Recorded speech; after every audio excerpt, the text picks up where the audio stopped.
Well, y'all, I'm a little bit old shed hunt on an island I haven't been to this spring, and the late drops are here. So here is a genetic I've seen before, and I say a big one. It's for 4-year-olds for this area, but if you see the base right there, that's a 4-year-old, but his genes make him real short, but there's some brushy territory, terrain, whatever, that the short antler does extremely well.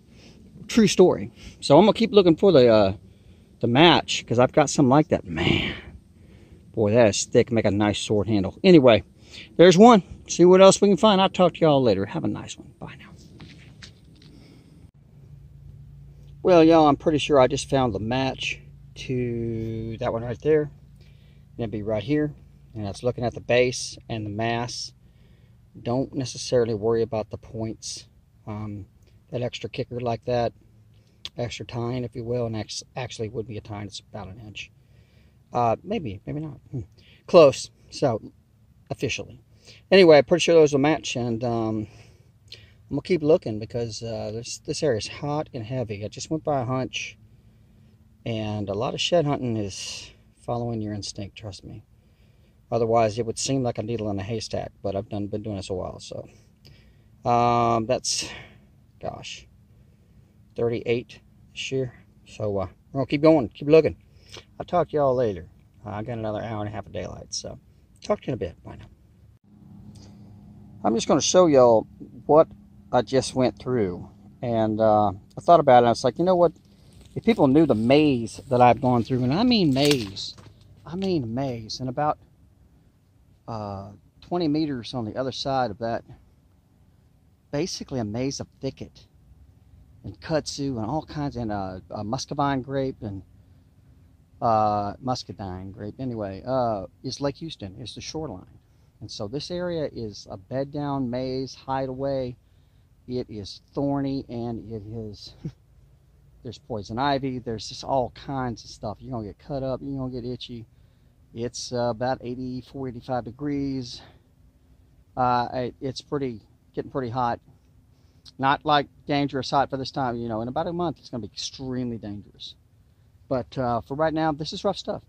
So I'm just giving you an idea of what, and then that is tearing your way through to a trail, which I'm about to do. All right, well, I'm going to get going and get that put away, and I'll talk to you in a bit. Y'all have a fine one. Bye now. All right, y'all, let's go deadheading. I went down the trail, saw these bones. What you got? This is what I do, guys. You look, I see flesh. I said, okay, flesh. This is a deadhead. Got had in the late winter, early spring. Tired. Been trying to breed as many does as I can. I think they had a whole lot of does that were not bred, so they went late. So this guy's testosterone stays high, and he is just out of gas. He's just going to keep breeding, and he really needs to recover, but he didn't. He got caught.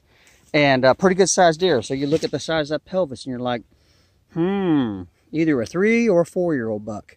I went down and saw just real briefly that he's there. But I really, just other than glancing, I came back here and went to go turn on the camera. So we come down here, and I just found a matching set in here. And I looked right in here. And I haven't been in here yet. And there he is. And this has been dead about a month or so. And we got all this flesh, no smell. Had a little bit of rain last night. Probably got a lot of that smell washed away, if there was much left. But this is 3-year-old, I'm pretty sure. That was my guess, just looking at the bones. I would say, God, that might be just a spectacular 2 or an okay 3. That just might be a really nice 2-year-old gene. Got had. Boy, didn't he? Probably got tired, you know, and there probably wasn't a lot of bucks around. So this guy probably got to breed. And, because there just wasn't a lot of bucks. Let him got washed right in there is the lake. We're talking 5 meters, if. And this whole island was inundated. It was completely underwater. And so, who knows where these guys went, and the ones who didn't get washed into Lake Houston, and then their remains washed down they got to breed. And looks like they bred until the very end. I mean, I'm finding drops that are like a week old, and it's the beginning of May. So late drops, and then some guys got had. This will be the 8th deadhead since January 1st. Man, a deer got their butts kicked. That stinks. Yeah, it's going to be rough on finding sheds, man. I'm finding deadheads. But, all right, I'm going to keep going. Got about another hour or so of good daylight. I'm about to go in some rough terrain. So, I'll talk to y'all in a bit. Y'all have a fine one. There you go. Look at that. Look at that deadhead. Look at that. Man, he'd have been so pretty if he had another year or two. Goodness gracious. All right. That's the way it goes. That's nature. All right. I'll talk to y'all in a bit. Have a fine one. Bye now. Well, y'all, let me show you the results of my shed hunt. And I got me pretty decent deadhead. Not, it's probably a 3-year-old, but man, mortality, deer mortality this year. And this isn't even due to the floods as much as it's due to the fact that they basically the rut ran late and they were breeding way longer than they normally would have, and when they're breeding they're not thinking and they're not eating, so a whole bunch of them get concentrated, the predators can find them, and then they get weak and they get caught. And that's be my 7th this year. So plus I got a matching set here of kind of strange but very thick ones, which will make great sword handles. And other than that, got me a smiley face frisbee, original, pretty cool. I was impressed. I had to have it. And an onyx life jacket in really good shape, just needs washing. And probably fell out of a boat and hadn't been there that long. So the puppy's mine. Can always use a few extra life jackets, I'm just saying.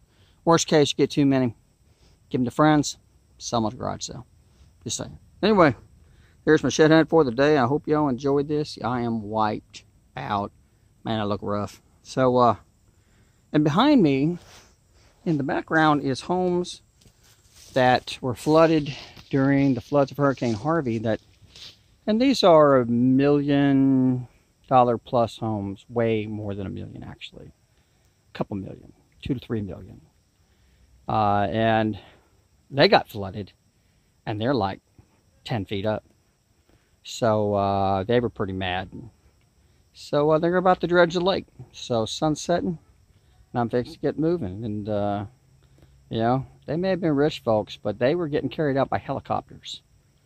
And you know, it was insane. It was sad, and it was just insane. So is what it is. And a lot of folks are back, and I'm glad they're back. So I'll be talking to y'all later. Y'all have a fine evening. Bye now.